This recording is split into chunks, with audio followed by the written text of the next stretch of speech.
Salah satu kelompok atau golongan yang masih masih segar di ingatan kita semua.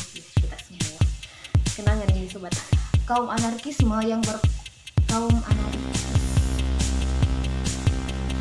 tentang kekerasan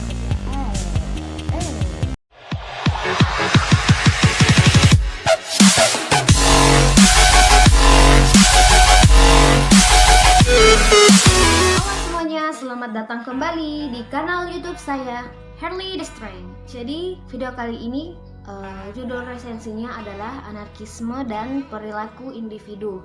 Anarkisme saya ambil dari buku Berkman, dan perilaku individu saya ambil dari beberapa teori yang dipaparkan oleh Sukmana dalam bukunya. Banyak gerakan sosial. Kalau ABC anarkisme kemarin buku saya pinjam juga dari teman, dan bisa kalian download PDF-nya di Pustaka Anarkis. Silahkan cari, pasti paling atas. Nah, dewasa ini kita tahu bahwa banyak penolakan terhadap kebijakan pemerintah yang dianggap lebih pro terhadap kaum borjuis dibanding kaum proletar. Tidak hanya di Amerika, di Indonesia juga ada, dan banyak lagi belahan dunia lain yang melakukan hal yang sama. Dan golongan ataupun kelompok yang masif menyuarakan penolakan terhadap kebijakan pemerintah tersebut, salah satunya adalah kaum anarkis yang menganut paham anarkisme.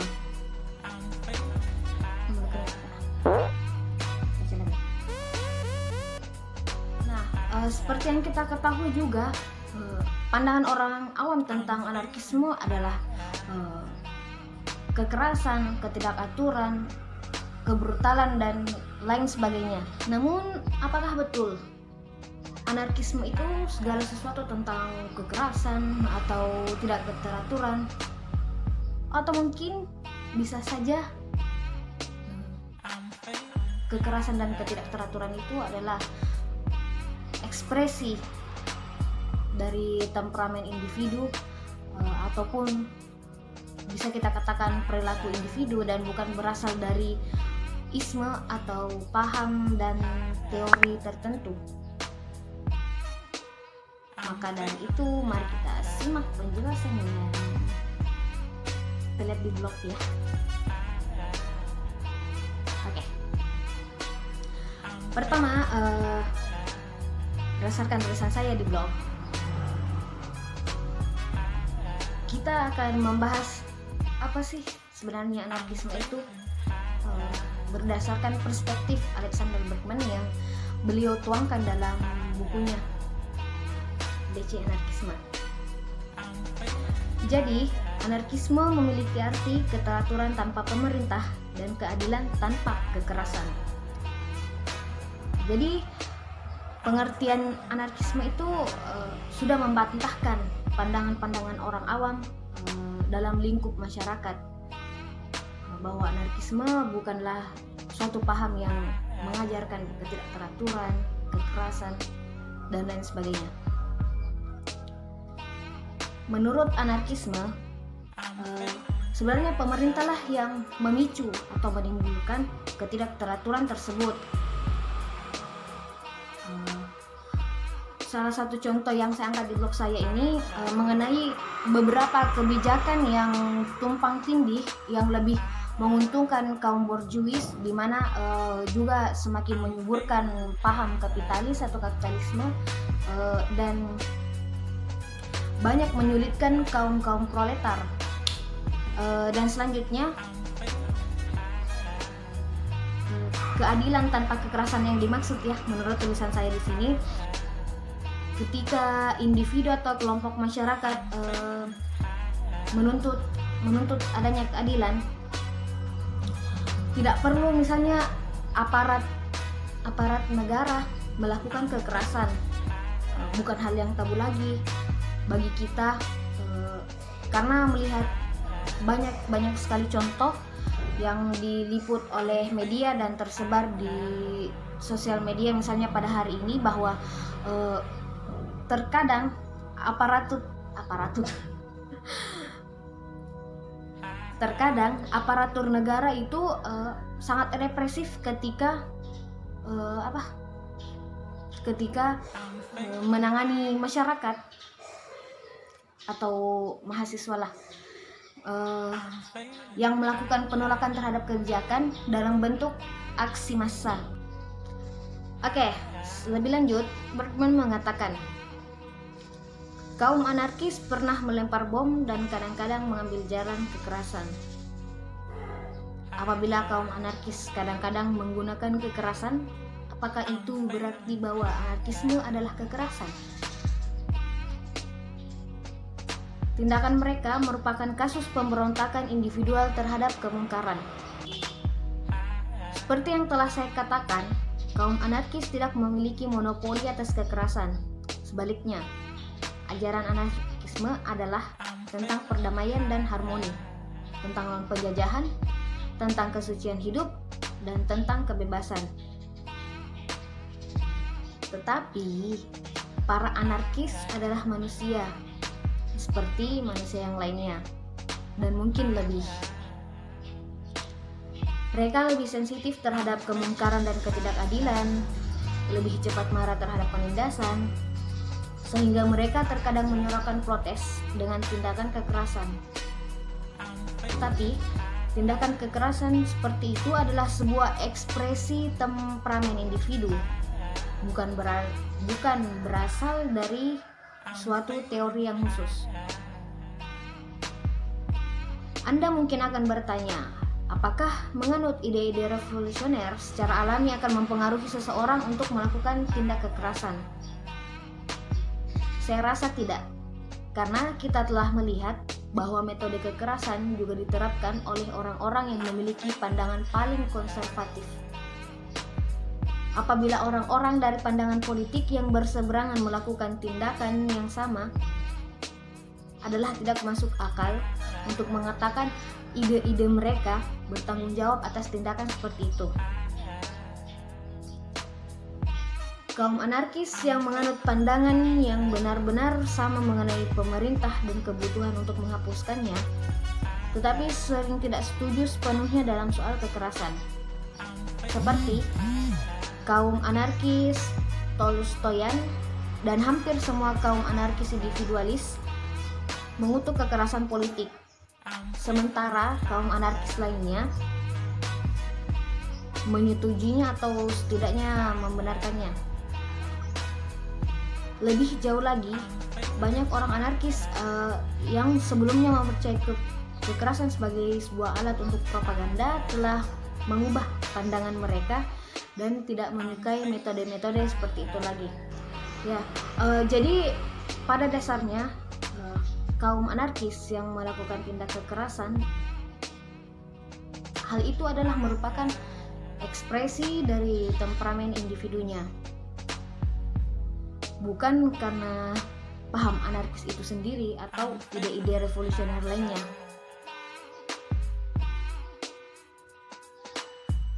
Yang kemudian jadi pertanyaan adalah berdasarkan penuturan Bergman di atas, ada kalimat yang menyatakan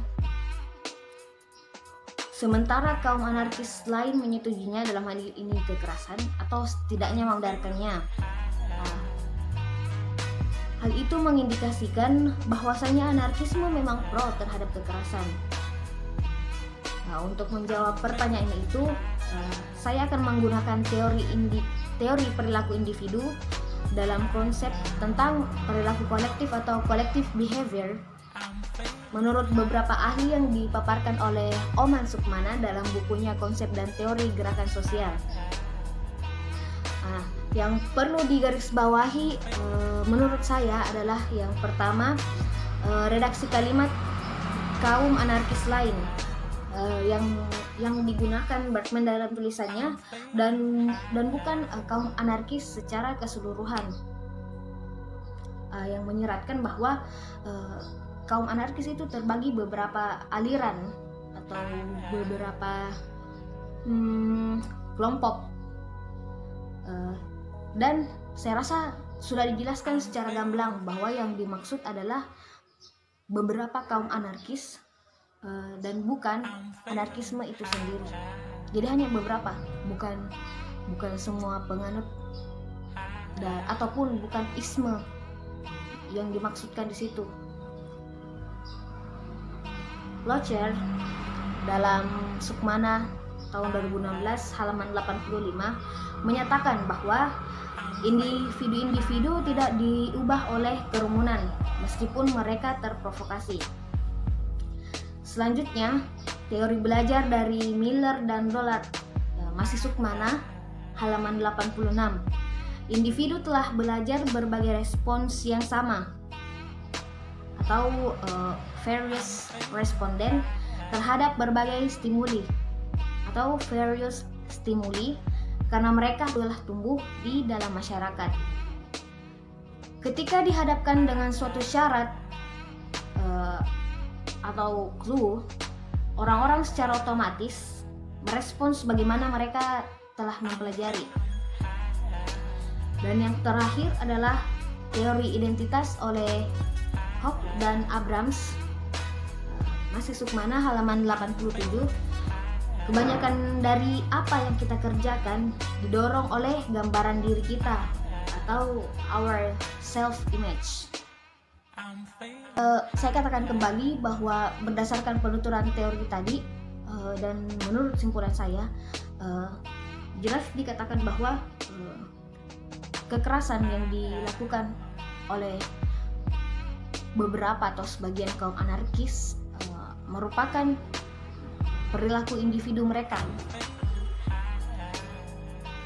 perilaku individu dalam perilaku kolektif. Jadi dalam perilaku kolektif bentuknya seperti mungkin kerumunan, kekacauan dan segala macam, kita tetap membawa identitas pribadi dalam kerumunan tersebut.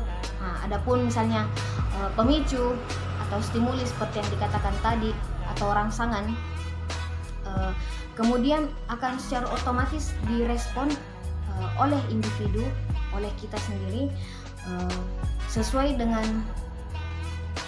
beberapa faktor.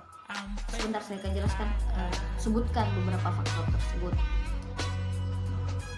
Jadi faktor-faktor yang kemudian memengaruhi stimuli atau rangsangan kekerasan terhadap beberapa kaum anarkis tersebut, yang saya tulis di sini adalah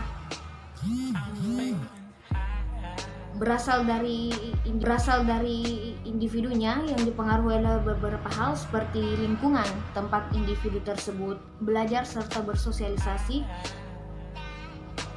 dan sama sekali bukan berasal dari filosofi anarkisme. Jadi sekali lagi ditekankan, kekerasan itu bukan berasal dari filosofi anarkisme, melainkan berasal dari perilaku individu dalam perilaku kolektifnya, baik itu dalam gerakan sosial maupun dalam gerakan bentuk lainnya. Jelaslah sudah bahwa anarkisme bukan segala hal yang terkait dengan kekerasan, kerusakan, atau perilaku menyimpang lainnya, melainkan merupakan ekspresi perilaku individu. Nah,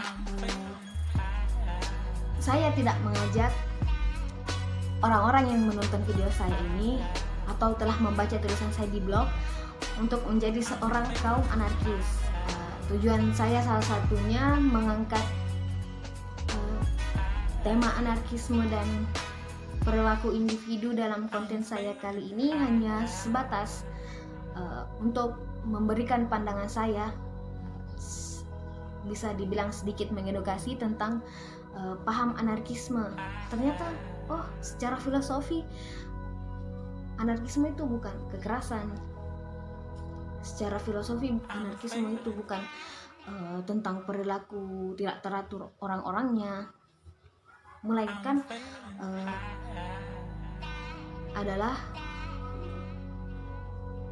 keteraturan tanpa pemerintah yang sering menimbulkan kebijakan yang tidak pro terhadap kaum proletar, yang dimana memicu reaksi